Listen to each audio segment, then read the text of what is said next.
Hello, welcome to Get Connected with Julie Barkus and Michael Tassner. Good morning, everyone. good morning. It's so good to be here with you today. And I know, Michael, you've been thinking a lot about our show topic for today, and I hope everybody's been enjoying all the previous shows. There's been so much value that we've given. I hope you go back and listen and check it out. Definitely. How are things going so far this week with all your clients and centers, and any good wins or any fun stories you want to share? Yeah, let's see. We've had a lot because this is our busy coaching week. We do a lot of coaching on Tuesdays and Thursdays of this week, and there's a lot of really good things. I mean, there are people who are looking at their strategic plans, some for exiting their childcare programs, which I think could be good too, because if you know that it's your time to move on, it's really good to come to grips with that and make that decision as opposed to hanging in there trying to figure it out. So we have some people who are strategically looking at moving on and what does that look like for them. And then we have others who are sitting in a place where they're looking at putting mentorship programs into place because they're getting some really good staff in and want to make sure that their retention is good. And then we've also had some folks who are working on their employee contracts, which I think are really important. And if you don't have employee contracts, it's really important to put those in place. They don't have to be, too filled with legal jargon, but at least a good agreement so that everybody's on the same page. And we could always talk about that more if you'd like to. Sounds like you got a busy week already so far. Yeah. I like it. How about you? It's just, I think that was kind of the key kind of topic that hit me for today was strategy. So doing a lot of marketing strategy planning for the rest of June, for July. A lot of centers, August, September typically are some of their best enrollment months. So just looking at languaging and budgets and goals and numbers and plans. So a lot of strategic stuff this week. So that's kind of been a big one this week of just let's make sure that as things continue to reopen and can continue to get better, what's the plan? Yeah, what does it look like? And just, what does it look like? And then on the flip side, we've had some other centers that it seems like some areas of the U.S. are, dare I say, regressing, or there's, concerns again of the whole COVID thing. So we're kind of going back to planning of, okay, what if? Right. So what if, God forbid this thing lasts longer? What are the plans? So how do we kind of have that virtual childcare experience? How can you deliver the experience at home and still maintain the relationship, still maintain some revenue and things like that? So kind of both ends of the spectrum, but I would say that more of the strategy and more of what we're seeing is definitely on families kind of getting back to some normalcy and getting their enrollments in and making deposits and all that good stuff. Which is good, but it's still hard right now. We talk about strategic planning or any kind of planning, and sometimes it's like, whoa, wait a second, what does that even look like? Because we don't even know how we're going to be able to operate, what kind of capacity, what it's all going to be like. So, I don't know about you, but that's a challenge that comes up a lot with our clients is like, wow, we don't know what it's going to look like. So how do we plan for a future? And I think, again, it goes back to, well, what vision do you have and what's your desire for what you want to bring to life? And I think you control a lot with your mindset. You control a lot with your thoughts. And I do believe that your thoughts can actually become things, especially if you are having the right emotional feeling behind those thoughts to bring them to life. And that's really important, is to think about, well, what is it that I ideally want to have happen in this situation? No, definitely. And I think when you look at strategic planning, and that could mean, again, planning for team, that could mean planning for more enrollments, growth plans, contingency plan. There's lots of ways that you can plan. Yes. But I think there's two things. The first thing is completely in alignment with what you just shared of you need that overarching kind of vision plan. And I just updated the document that I use. I call it a painted picture. And that is kind of looking 3 years out into the future. And it goes through kind of the different areas of this is what our company look, and it's written as if it already happened. Yeah. So this is the revenue. This is what our core values are. This is the team, the offices, the culture, all that good stuff. Nice. So I have that as kind of an overarching. I put a similar document together for my kind of a personal life plan. So this is what our family looks like. This is how many vacations we're taking. And the relationships that we have with each other, and kind of more of just kind of that family bond. Yeah.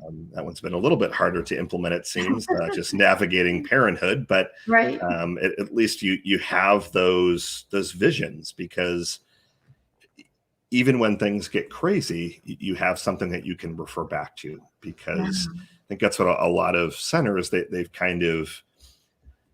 lost their way a little bit. And I don't know if you've kind of heard that, but that's something that we've kind of heard, that it's not everyone. And there's some that kind of know this was a bump in the road. But then there's others that I think it really has not just taken them off the road, but they're in a ditch. Yeah. And if you don't have that kind of vision document and that vision plan, it really is tough to kind of just picture yourself coming out of everything and coming out of the other side, and just not knowing what to do next. Yeah.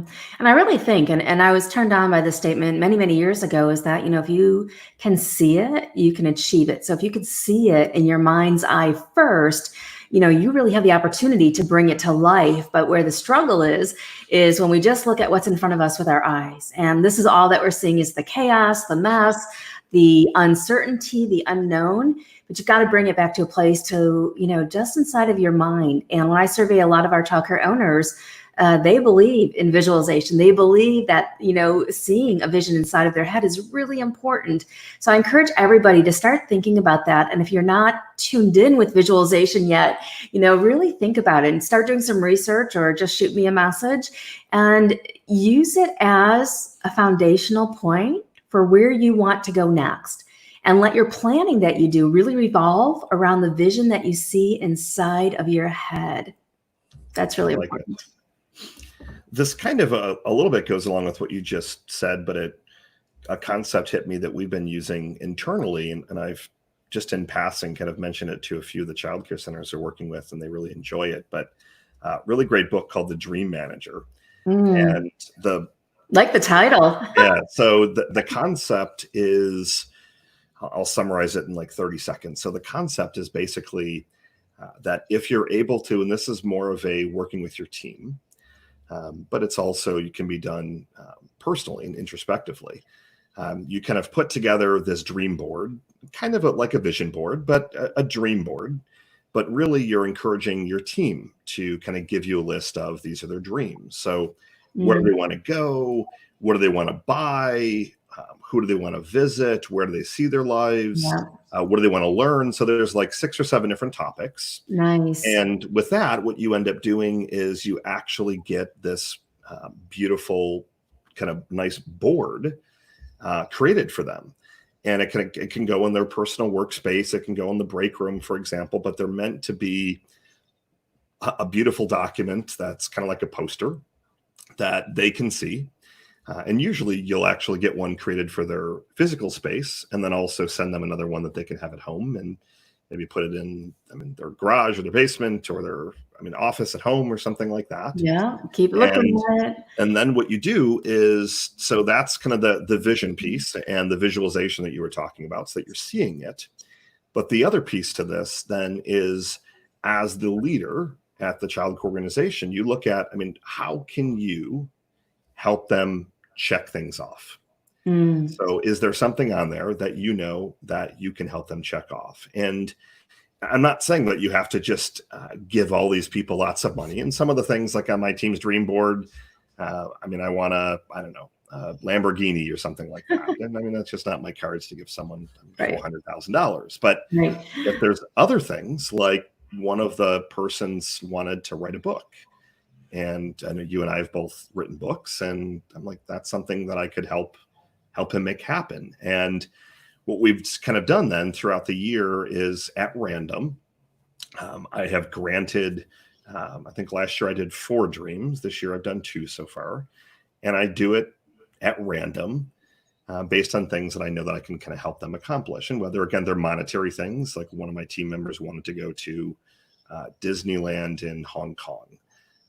So we were able to kind of make that happen, pay for travel tickets and a little bit of spending money. And what we found is that just creates such an incredible amount of goodwill, loyalty. And I promise you, I don't know of another childcare center that's executing something like this. The only ones that I could think of would be the ones that we've told this to. Yeah. But it just takes things to a different level, but it also can be done for you personally. So that, I guess, was my piece of the story initially, was that you should have this similar document for yourself. And to really, I found that when times are tough or things are uncertain, you need these documents to ground you, to be able to kind of replay in your mind, visualize it, as you said, so that that then starts to allow you to see the path forward versus feeling like there's no path. Right, right. You know, and it does give your people like a whole different vision to look forward to, like, oh, like, wow, these are my dreams, and this is what I want to have happen. So I think that's a super cool idea.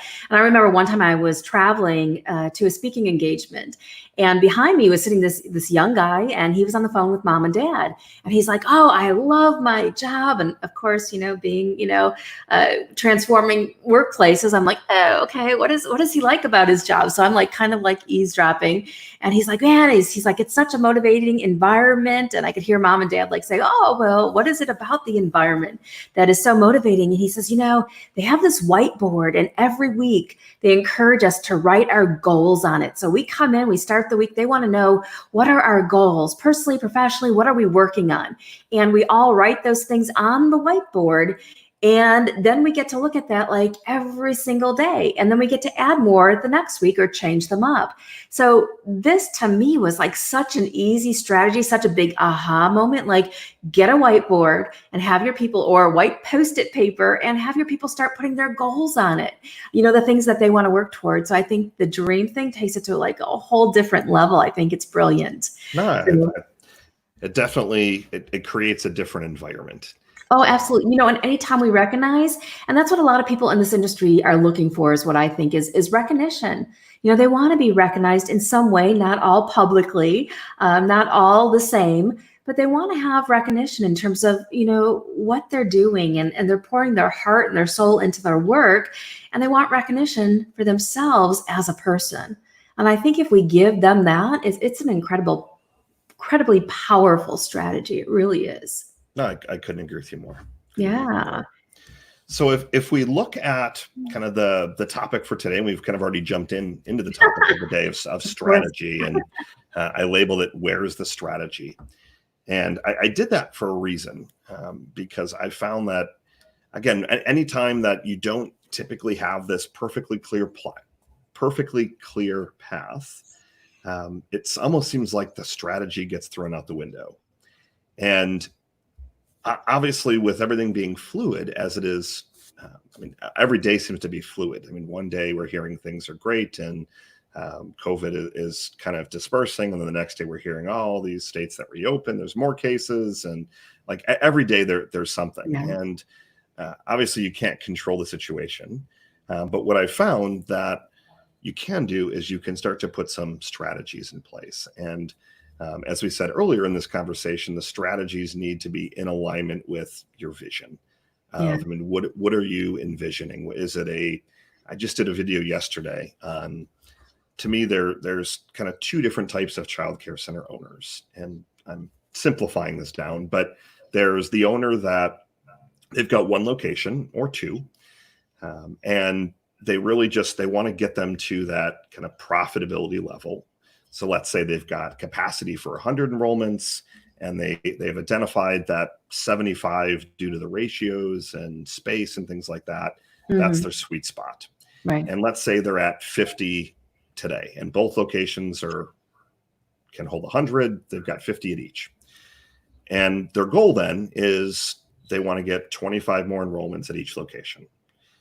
And then they want to stop. And they kind of want to maintain. And there's nothing wrong with that strategy whatsoever. And that could be, you've got a home center, for example, and you want to have, you could hold 9, so you want 9 families. So that to me is kind of one bucket. The other bucket is what I kind of call more of the growth-minded owner. And that owner, they might have 1 location or 2 locations or more, but they want to hit that profitability level and then leverage the cash flow to either grab another location, whether it's through acquisition, they want to add on to their building, they want to open another location from the ground up, which seems like a lot of centers are doing lately. And then they want to continue to go from there. And to me, it's you've got to identify which of those two buckets you fall into. And there's no right or wrong reason for either. I mean, there's people that, I mean, the one strategy is going to be perfect for them, and you can have a wonderful and profitable and not just thriving from a financial standpoint, just emotionally, and hit all of your goals and dreams with one location. Right. We work with a lot of centers. They've got one location and they're happy as a clam. And the goal is we just need to always make sure they're at that. And then you have the others that are just that they want to grow and they want to make an even bigger impact, right, on 500 people or 1,000 or whatnot. So to me, that is one of the first starting points of really identifying the strategy there that you want, which of those two baskets or buckets that you'd like to be in. Because as we continue to talk through strategy today, there are two completely different strategies of if you're trying to grow rapidly and you want to kind of dominate the local area, or if you want to kind of get back to those numbers that you like. Yeah, and I think those are good comparisons. And this doesn't exclude our family child care folks either, because, you could have goals to become center-based or to have 2 or 3 locations. We've talked to a lot of family child care owners, and then we have some who are just perfectly happy and just want to get the name out and get their 10 kids in place. So, to me, when we look strategically, you've really got to start by answering the question of what is it that I really want? And you can identify yourself into one of those 2 buckets that Michael was talking about, but really, start with the question of, well, what is it that I want? What does it look like? What does money look like? How much do I want coming in a month? How much do I want to have for me every single month? And sometimes I know that we go into this, we're like, okay, well, I want to open up a childcare program, and then it's 5 years later and we're still not paying ourselves. So I really want you, and it could be 20 years later, and we're still not paying ourselves that well. So we've had that happen as well. But really think about what it is that you want, because the things that you really want are going to be the things that motivate you. So whether it's a certain dollar amount that you want to have as your profit per month or per year, or a Lamborghini that you want to be driving. So really think about those things. And that's important when you think about strategic planning, because to me, planning can be really boring if there's not like this big, at the end of the tunnel where it's like, but I'm doing all this planning because this whole picture is going to be unfolding, that there's this whole thing that I want. So really think about that when it comes to your planning. And if you feel like you are forcing yourself to plan, like it's pulling teeth to plan, it's really tough, you've got to ask yourself if you've got the right goal in place. Because if you've got the big dreamy goal in place, the big thing that you want to get to, then the planning should be like the fun thing that's going to lead up to it. But if it's pulling teeth, you got to ask yourself, am I really shooting for the right goal? Because a lot of times we're setting goals for what other people want from us, or others' expectations, or what we feel like we need to do to be pleasing others. So be really careful and mindful of that. No, that's a great point. I know that I've mentioned a couple of times in the previous episodes, I finally finished and submitted my thesis dissertation. Woo! And it was, again, studying small business failure. And I identified 10 different reasons that these small businesses went out of business. So I studied 120 different entrepreneurs, all in the US, and all different industries. So the criteria was I couldn't have more than 12 in one industry. So there were certain industries that there were insane amounts of failure, restaurants being the top of the list. They have almost a 40-50% failure rate in year one. But as I kind of went through all this research, and I conducted 120 interviews that lasted, I think the average was like 47 minutes. And the longest was 3 hours. Wow. Just listening to their stories. And there were a couple of really important points that they missed. So the first one was only, and I don't have the exact metric in front of me, but it was, I think 7% of them had a plan. So they had literally no written plan, no financial plan. And it's not, I'm not talking about these 80-page documents or anything like that. Like that you need this business plan that you're going to do once for, as you kind of said, you're painfully going through this and you're like, why am I even writing this? And then it sits on the shelf and you never look at it again. but they didn't have any kind of plan or vision for where they wanted to head. They had this like spark like that of kind of entrepreneurial genius, or Yeah. as Michael Gerber of the E-Myth calls Right. it, I was just thinking about the myth. an entrepreneurial seizure, as he calls it, where, and his example of, I think it was Sarah at a bakery, and she was a good baker, but she was always working in the business, never on the business. Right. So that was kind of a lot of these people. They were technicians that kind of wanted to have time freedom, money freedom, et cetera. So the plan was one of those. The other piece to that plan is that, I mean, ultimately, the number one reason that every one of these people went out of business was cash. They either ran out of cash, they couldn't pay their loans, they couldn't pay their bills, or a lot of times they just weren't paying themselves enough money. So I added some recommendations at the end of the paper of, if other entrepreneurs are reading this, from going through this, I mean, what would I recommend to entrepreneurs? And again, there were other reasons why they failed. Marketing, not having enough marketing or any marketing, was a huge one. The average amount of money that these businesses were investing on marketing was under $1,000 a month. And to put things in perspective, the business had to have been doing at least $100,000 a year minimum. Wow. Most of these businesses were $500,000, million to $3 million, and they were still investing $1,000 a month or less on marketing. So again, there were other reasons, but planning was at the top of the list. They didn't, and again, it wasn't just that written plan. It was, I asked them, I mean, did you have kind of vision for the business and to know what you really want? Did you put any kind of financials, forecasts, or did you kind of backwards plan? I'm here. How do I get to here?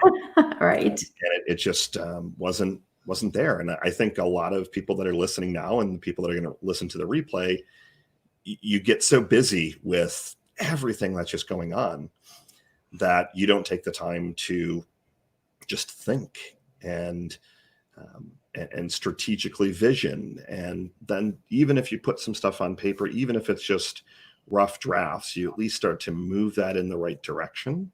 And then also start to share that with the team, because that was the other piece, was when I would ask them, the people that did have the plans, did you share those with the team? And only one of those out of, I'd give her 15 or so, actually shared it with the team. Oh, wow. So planning is definitely very, very kind of understated in terms of the importance level, in my opinion.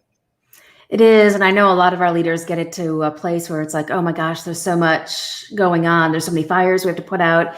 There's a lot of craziness even in our own minds that we're trying to sort through. So it's like, oh, wait, I don't have focus time just to sit there and plan. So maybe we could talk about some starting points for planning that might help some of our owners and our leaders who are watching. But if you are here tuning in, say hello. I would love to know where you're tuning in from, and if there's any questions that you have. I know Michael is monitoring that, but I often come back and read through the comments after the show wraps up. And I would love to learn more about you and where you're tuning in from. Love it. So we did have one question, and I think we can talk about this one in just a little while. And the question was around, they've been closed. They're planning on reopening in August. So looking for some ideas and kind of how to plan to reopen. So I think we can address that one today. Okay. But I know that you and I kind of, we approach planning with some similarities, and I think we also have some complementary areas. So I'd love to kind of hear a little bit more about, if, let's say that it's, I mean, obviously we know the time frame, so it's the middle of June, and a center comes to you and says, I mean, Julie, I've got some vision of kind of where I want to see things go, but not really sure either next steps or how do I put some more stuff on paper. I'd love to hear kind of what you would suggest to him or her, and then I'll kind of complement what you say and give my thoughts as well, if that works okay. Sure. Yeah. So if somebody comes to me and say, oh, I got this vision of where I want to go, or, even if we're looking at reopening and it's like, oh, well, I know kind of the vision for it. I think it's really important to look at, even if you don't have this huge strategic business plan laid out, keep it simple. Keep it simple and look at the top 3 action steps that will get you 80% of the results. And I'll go back to the Pareto principle, where it says that 20% of the action that you take gets you 80% of your results.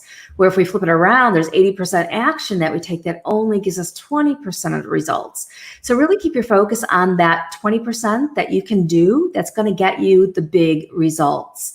So if your plan is to increase enrollments, it might be, well, what are the big things that are going to get you there? Not the little busy work things, not the, to me, it might be the little busy things might be the flyers and the mail and those kind of things. But it's like, what is the big hard hitting items that is really going to get a line of people at your door? And we'll work to identify the top 3, and then we put those in place. And to me, whenever I'm working with clients, it's got to be the top 3 that are in alignment with your vision. So if they're the top 3 that you don't want to do, you don't want to speak, you don't want to do any kind of speaking engagements in front of the community, that's not going to be a step that we're going to look at. Now, if it's something that you should be doing, but you're resisting doing, that's a whole different topic of discussion. So to me, the planning always starts with identifying the top 3 things that will get you to that next place. So to me, it's always about the next place, the next step that we can take. If we were to think about it as a big, huge staircase that we're going to climb, it's not looking at the top step. It's looking at like, oh, what's the next place? Top 3 action items. Love it. Love it. So the top 3 action items. Top 3, yeah. Tamara from Eastvale, California says hello. So hello. So kind of complimenting what you said, the strategy that I've been using for planning is to backwards plan. So I'll give you the exact strategy that I use in our business as well. So, and I like to use simple math, simple numbers. So love it. Marketing math, I guess, as I like to call it. If I look at kind of where you are today, so again, let's say you've got 100 enrollments, you've got capacity for 200 across 2 locations, okay? And you go back to that vision document. So I always have that, mine's called the painted picture, but again, it's where I see things going kind of 3 years out. So I always have that. It's actually printed. It's digital, but also printed copy. So I want to be looking at that document when I'm making any kind of strategic decisions or backward planning. But so that kind of puts my mindset a couple of years out so that I'm starting to think about the bigger picture. Mm-hmm. At least it's in my mind. Right. A lot of these are, I think I'm not forecasting, but in my painted picture, I think I have like 10x revenue growth from where we are today. And nice. If you're looking at kind of where you are today, at least for me, I'm like, I have no idea how that's going to happen. Like I have absolutely no clue. But at least I'm reading it as I'm starting to backwards plan. So that the first step that I like to have is you've got to have that vision document, the painted picture of what do you want? How much are you paying yourself? What does your team look like? How does your center look? What are families saying about you? What's the culture at your center? Is there a fun dress code? Whatever those things are, you want to have those again out as if they've already happened. And then I take short time chunks. And the reason that I've been doing that is, as I hate the word fluid, but I use it all the time. Everything is like changing. Yeah. Daily. Like I didn't expect to have a phone conversation with the center this week that things were reverting back, and they've pushed out they were going to reopen on Monday. Now they're pushing it out another 2 months. So wow. So like things like that. So when I look at how many centers we're working with, for example, and how many leads that we have coming in and what new hires we're making. So all that stuff is in that vision document. But then I kind of have to, I hate to say bring myself down to reality, because it's not that the vision document isn't reality. It just isn't here yet. So for me, I want to look at, okay, if it's June 15th, which is right around the corner, what are things looking like from June 15th until July 15th? And I backwards plan. Where can we get to from now in the next 30 days? What are kind of similar to yours? Then you prioritize it. So if are your top priorities enrollments? Is it staffing? Is it anything with sanitation or policies? Do you have another center construction underway and you need to have permits done? Like, what are those things that you have to have done and that you want to see completed in 30 days? And then I just break that down week by week and day by day. And it doesn't mean that you're having to do all of that. But I always like to try and backwards plan of, again, where you are today, where you want to head.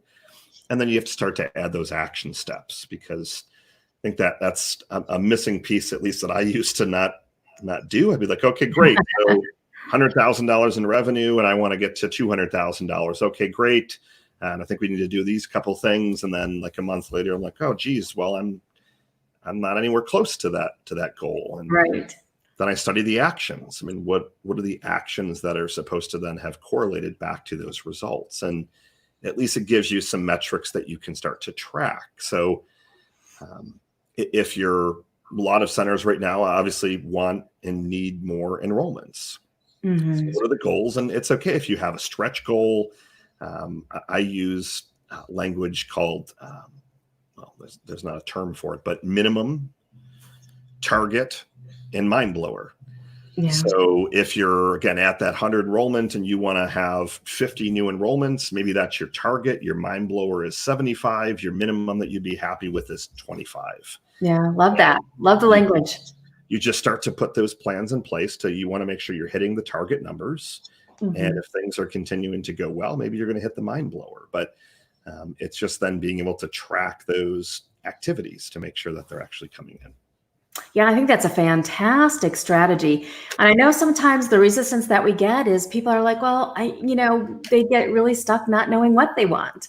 Like we were talking about with the E-Myth, it's the person who owns the bakery and they know they love cupcakes or they love baking cupcakes. A lot of our owners, they love children, they love being, but they don't know the specific targets or the specific numbers. So then the question becomes, well, where do we start? Where do we start with this? And what I want to encourage people, and a lot of the work that we do goes a lot deeper than the numbers. So it's, and I think the numbers are really important. I totally do.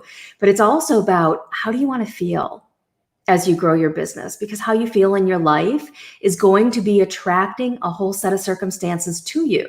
So if you want to feel happy, if you want to feel at peace, those are things that I would also be drawing up on a vision board or writing down in your planner to say, these are the feelings that I want to achieve.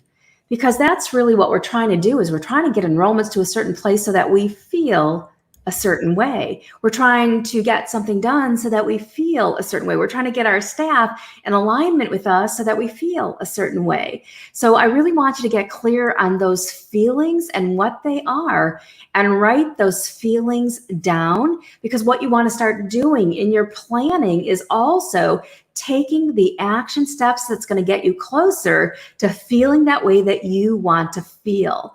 And what I want to tell you from a mindset perspective and an attraction perspective is, the quicker you hop to that feeling, like the thing that you really want is already here, the quicker you're going to be able to make that happen. And to me, that's where the pure magic unfolds with your planning, is to really think about how you want to feel. And then what's one step, what's two steps, what's three steps that's going to get you closer to that feeling place that you're really wanting to achieve. Love it. Yeah, I mean, it's definitely not a one-dimensional world and a one-dimensional audience, and it's got to make sure that you're focusing heavily on your life. And when I was talking about the planning piece with these entrepreneurs, I mean, money often came up, but when I look at why they started the business in the first place, that was one of my first questions. Well, tell me about, why did you decide to start this business? And a lot of times it was, time, they wouldn't say time freedom, but they want more free time. They didn't want to have a boss. They wanted to be able to go and see their kids at plays and things, because they just didn't have that flexibility. They wanted to escape the corporate rat race, as some people called it. So there were a lot of different reasons. Mm-hmm. And I made the decision a while ago for my business that, like I said earlier, there's a couple different buckets, I guess, that I see childcare centers fall into. And it's a similar thing with business in general, that you either have a strategy to where you want to get to a certain level and focus more on life And to me, that's more of a lifestyle business where your business is more around your life, similar to your business, Julie, my business. Where, I mean, if you want to go take a Friday afternoon off, you're not having to ask someone, you want to go plant some flowers in your yard and go take a bike ride or whatnot. Yeah. And I want to go swim in my pool for whatever reason and just relax, that you kind of build it more as a lifestyle business. And then the other end of the spectrum, and there's some centers and some businesses that can fall in between this next example. But and the other one is really that you're growth focused, where you're not necessarily as concerned about your life. I mean, you're focused more on growth and generate as much cash as you can, and then growth sucks up that cash to just grow. And there's different strategies for different people of kind of what they want out of life. And I'm not saying either of them are wrong, but I made the decision a while ago that because my first agency, we were focused on growth, and I was trying to hire and acquire a bunch of companies, but my lifestyle suffered. I had no free time, working the 80, 100-hour work weeks, and kind of reverse that for this. And my plan, I mean, while we want to grow, my personal plan and the business plan all talks about where my role is in the business. It talks about the type of people that I've hired to bring in to allow them to free up my time so that I can take those, if I want to go take a week off and go to Disney World when I don't have to wear a mask at 100-degree weather, right?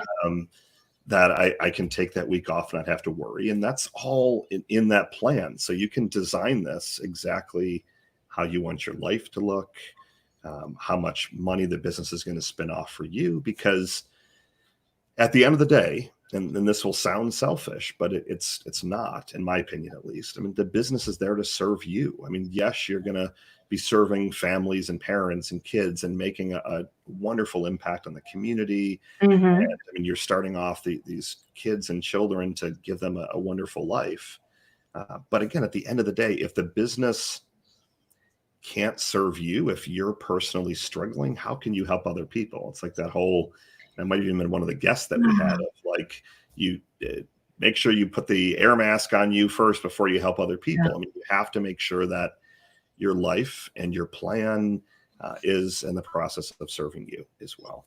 Yeah. And a lot of us, really set up our businesses from a place of neediness, right? So we get into business and we're looking for our needs to get filled, whether it's a need to feel right, whether it's a need to feel powerful, whether it's a need for whatever.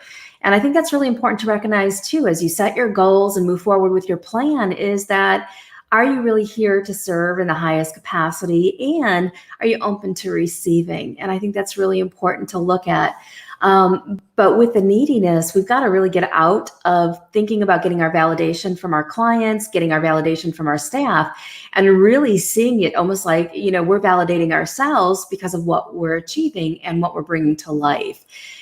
So we got to remove the need for approval, the need for people to like us, all that kind of stuff, and just really look at the bigger picture of, well, what am I here to do? If I'm here to serve and I'm here to bring this thing to life so that every single child has the opportunity to be inspired by us or to get education from us, whatever it might be, then that's got to be the main focus.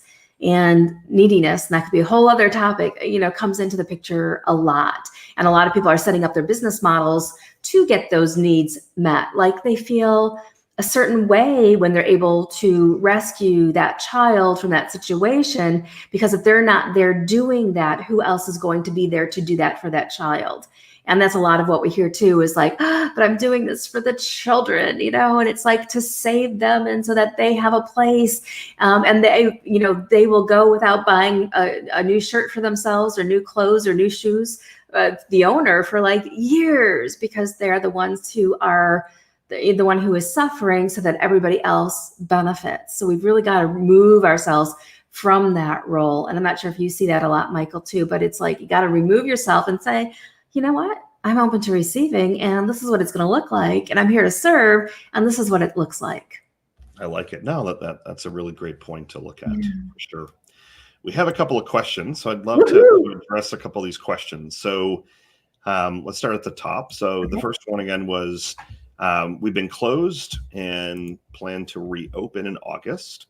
So we wanted kind of some plans of what do we have to do, and how would you approach that? And then the same person asked, what would be some questions I would answer to make the plan? Okay, cool. So let's start with that one. So I'll give you a couple of ideas, and then we'll have Julie do the same thing. So Okay. for me, the plan to reopen in August, I would want to learn a little bit more about kind of how you've been communicating with the families that were there. So, have you been talking to them on a regular basis? Do they know that you're opening in August? Do you have families that have committed, not committed? Because one of the challenges that you're going to face is if you have been closed for that long. I'm not sure if you've been closed since March, for example, like a lot of the centers have. If you've been closed for that long and you haven't been flawlessly communicating with these families, I need you to be able to size up. Are you going to be opening the doors with 10 families? You're going to be opening the doors with 200 families, based on at least where you were. So that to me is one of the first steps. So whether it's, again, getting some more deposits from the families that say they're coming back in August, a simple signed document. There's a lot of different ways you can do it. We're suggesting to make it a little bit more, not legal, that's not the right word, but just more of, I guess, a personal commitment. And you're adding more of the language as to why you need this. And the reason you're going to need this is you don't necessarily then know how many of your teachers that you can bring back on day one. If you're like, well, 50 people said they're coming back, and then August 1st comes rolling around and there's 6 of them that show up, you're going to be in a little bit of a tough spot. And then you're going to be back into scarcity and fear, and it's just going to be a tough battle. So first one is size up what's going on with all of your existing families. And then after you have that number, my suggestion then is to really focus on kind of 2 completely different things. So the first one is you need to be getting leads coming in the door, letting them know when you're opening, getting deposits, putting special offers out there, doing videos, social media, paid traffic, all the stuff I do all day, every day. Making sure we've got to get your phone ringing so that you're able to then bridge the gap, because not every one of your families is going to come back. That even if they say they're going to come back, there's going to be still some that you're like, geez, where the heck are they? So I want to make sure you're opening the doors at least with enough enrollments to get you back to a place where you can at least break even or take a small profit. And then the third piece is all about team. So I know that we've talked a lot about team. I want to make sure that you're rallying your team if you haven't, because you also can't open a center with not enough staff. So you got to make sure you're in a good place with your team, getting commitments out of them, letting them know that things are kind of reopening. I would obviously want to see them there beforehand, so do some more training, and you've got to obviously have that piece in place as well. So it's a little bit of a delicate balance. And I know that I approached it more of, I guess, a metric standpoint. I know you'll add more of, I guess, the human element, so to speak, of that piece. But that's kind of where I would focus to make sure that you're not kind of opening in a bad spot. So and I saw your notes here. So you said you've been doing virtual since March. So that's very happy to hear. And you've got 10 enrolled and they want to come back on site. So at least you've got some good numbers to start with. So that's definitely a great starting point for sure. Yeah. And I agree with everything that Michael says. So, we've really got to assess what's been going on since we've been closed and who's coming back. But, where I get excited about this is to think that, this is your opportunity to start fresh, right? This is your opportunity to put a pen to paper and really cultivate the vision for what you want to transpire in August. So I would be taking out my planner or taking out a huge white sheet of paper and start writing down what you want it to look like. And the thing that keeps popping in my head is celebration. Have a celebration, have a party, have a reopening, invite the mayor, whoever it might be, call the press. They are dying for good stories.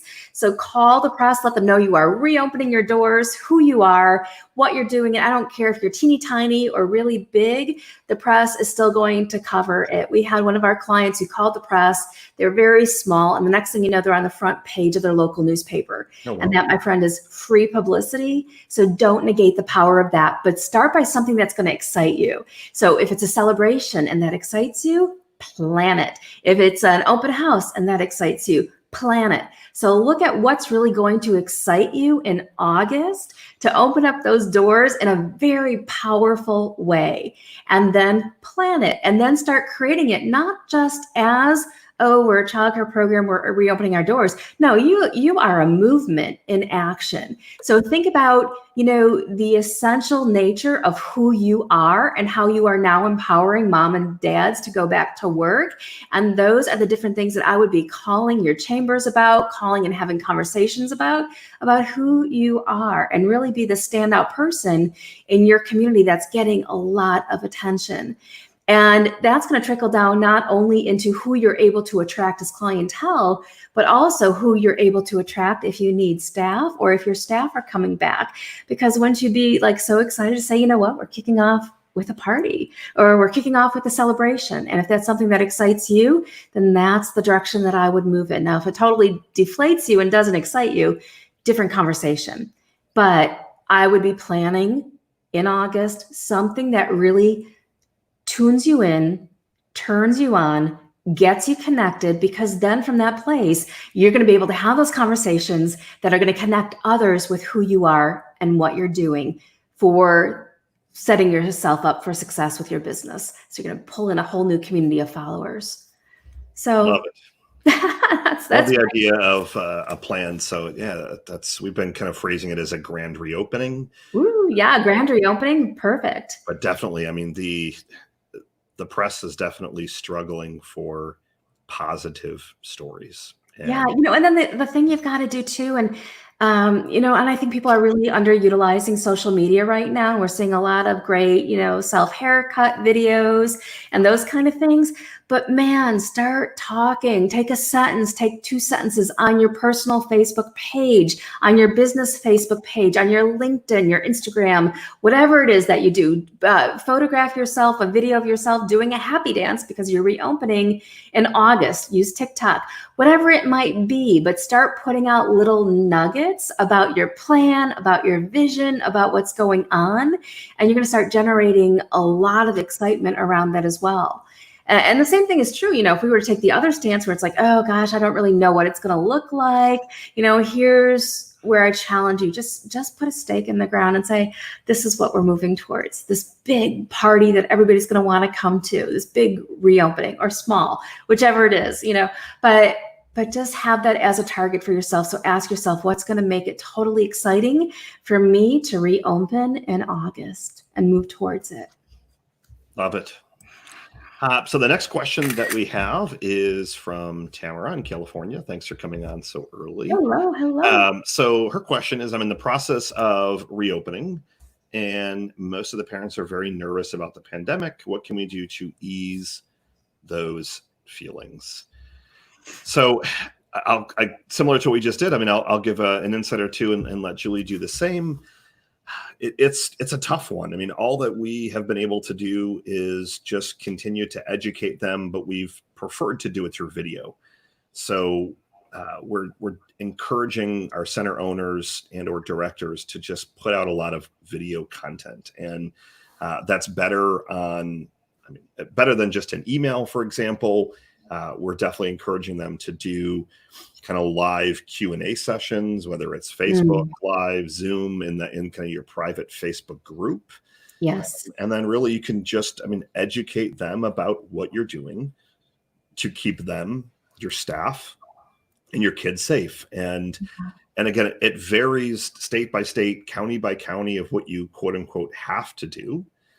And it's not enough to just say, well, we have hand sanitizer for the team. You want to let them know, here are the different protocols. And we've seen some centers that have actually videoed kind of the deep cleaning that they're doing. And then that's kind of a video that they're able to send. Hey, we're using the steam technology, for example, and it keeps everything clean for 2 weeks. And we're getting it done even before every 10 days, for example. So You want to make sure that you have all those different protocol pieces in place. Mm-hmm. But I found that, I mean, this kind of is a little bit different from your question, but if you're kind of open, honest, transparent, authentic, if you're communicating on a regular basis, we're finding that parents are less nervous. I mean, there's not a lot of new stuff that you're going to be able to say or tell them about, I mean, what you're doing. I mean, almost all, if not all, the centers have new cleaning protocols, and they're taking people's temperature, their staff, for example, when they come in, or they've stopped doing tours so that they know who's in the building, for example. But you can just continue to keep, I guess, educating them and just answering their questions, but on video. A lot of centers resorted to sending out emails and kind of policies. Mm-hmm. I'm not a huge fan of that. I'd rather it come from the owner, from the director, more of an element like this where you can connect with them. Yeah, absolutely. I think those are fantastic ideas. And the one word that I encourage everybody to really write down is the word listen. And when it comes to helping parents feel safe, what I would love to see happen is you calling the moms and dads, depending on how big of a school you have, or getting your team involved with calling and saying, we're getting ready to reopen or whatever, or we want to make sure that your health and safety is a priority when you come back. And I would ask them, what is it that you do to make sure that you feel safe when you go out in public? And listen, and then you can build those things into your marketing, whether it's video, whether it's conversations you have, to say, oh, we do that, we do that, and we are going to be doing that. So make sure you listen, but ask the parents, what is it that you do to feel safe? Because if you can have an answer for their objection in terms of why they want to come to your school and say, yeah, we've got that covered, we listen. I think it's going to really increase your success rate with helping people to feel safe.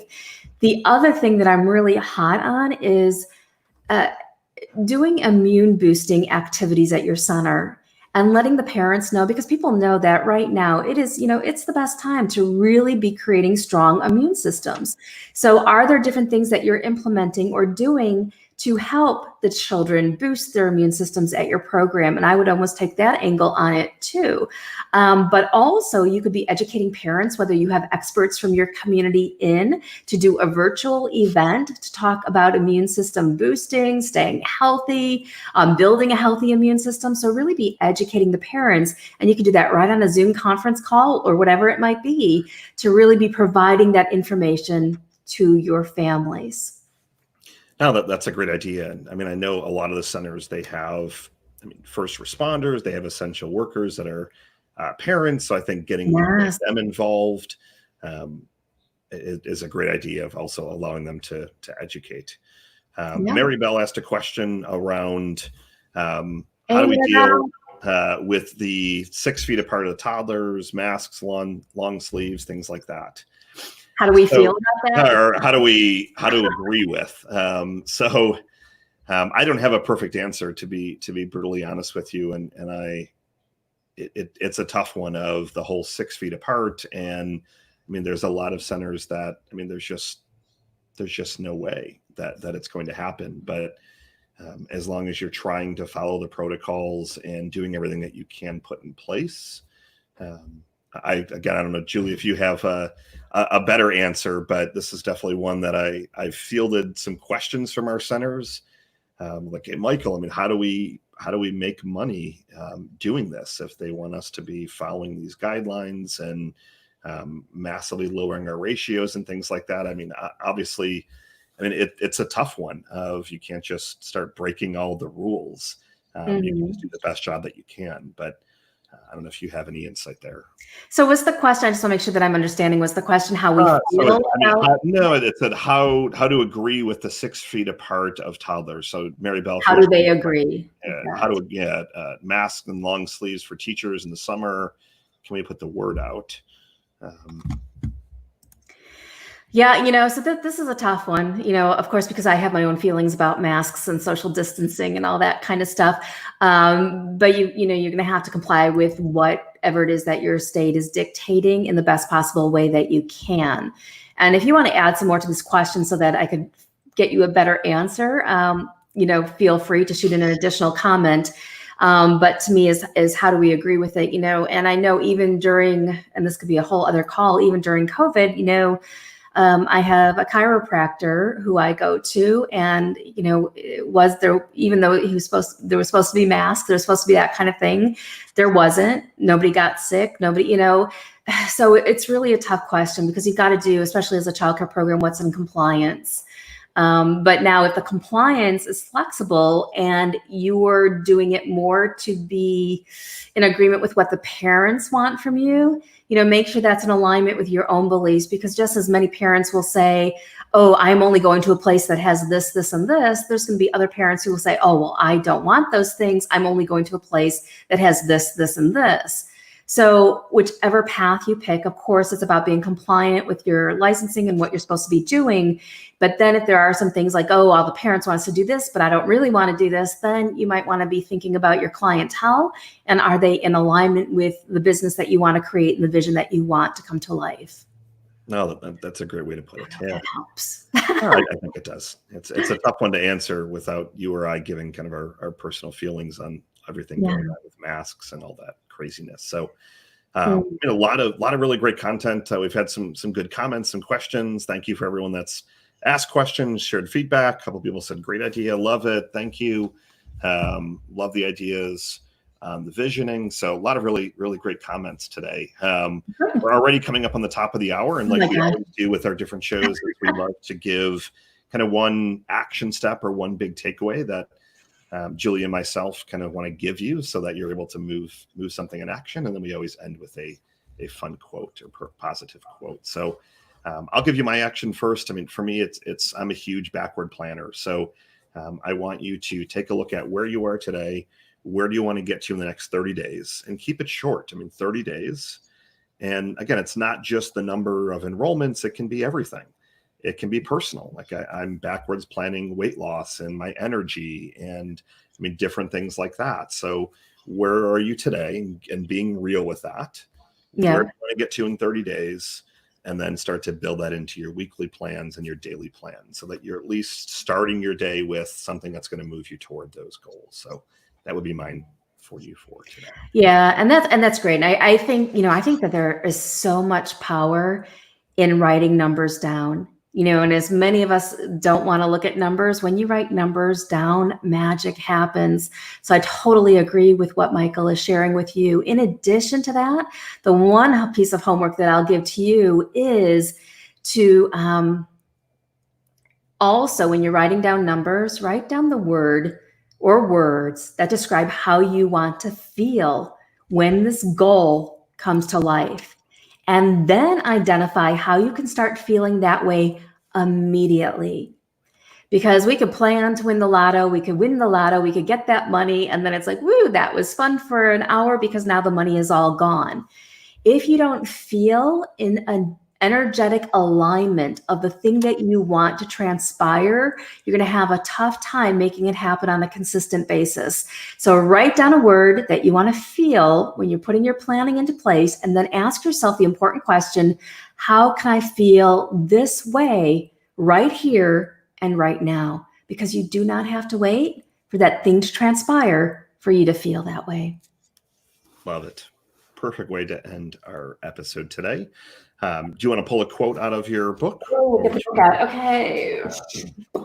There's always great quotes in that book. So yes, this is our best-selling childcare business success book. And while you're finding a quote, I'll kind of give a little plug for your business and mine. So Julie's got a lot of great things that she's up to. So the first one is happychildcareteam.com. So that's where you can go and get beautiful shirts.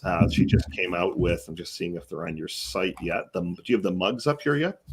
We do, yeah. If you go to happychildcareteam.com, they're listed. There's apparel, and then there's accessories. So my team has been working really hard, and there's like hundreds of items now available for everybody. So you'll find a shirt that you love for the different job titles. So we even have early childhood educator, childcare provider, childcare director, all those different titles on mugs, t-shirts, hoodies, tanks. So thank you for Love that. it. So that is one of Julie's websites. Mine is localchildcaremarketing.com. Again, we're a marketing agency focusing on driving revenue growth. So we focus on lead gen, revenue growth, enrollments, and all that good stuff. So as always, thank you all for tuning in. I'm going to let Julie give us the quote from her book, but we will be back at you next week. We might look at kind of playing with the times. I know sometimes people are not necessarily morning people, so we're getting a lot of people that are listening to the show after the fact. So if you want to comment on maybe some good times that you all like, and we'll see if maybe there's a common theme. There probably won't be a common theme, but if you want to leave us some feedback of what times you think would be a great time, we're going to look at possibly changing that up next week. So have a great rest of your week. Julie, if you want to give us a Sure. And also make sure you visit me at childcarebusinesssuccess.com too. Lots of free training and resources there for you. Okay. Higher profits is the end result is the chapter I'm pulling this quote from. And this one is by Frank Lane. And it says, if you want to see the sunshine, you have to weather the storm. Love it. Have a great rest of your Thursday, everyone. Have a lovely weekend, and we will be back at you next week. See y'all soon. Bye, everyone.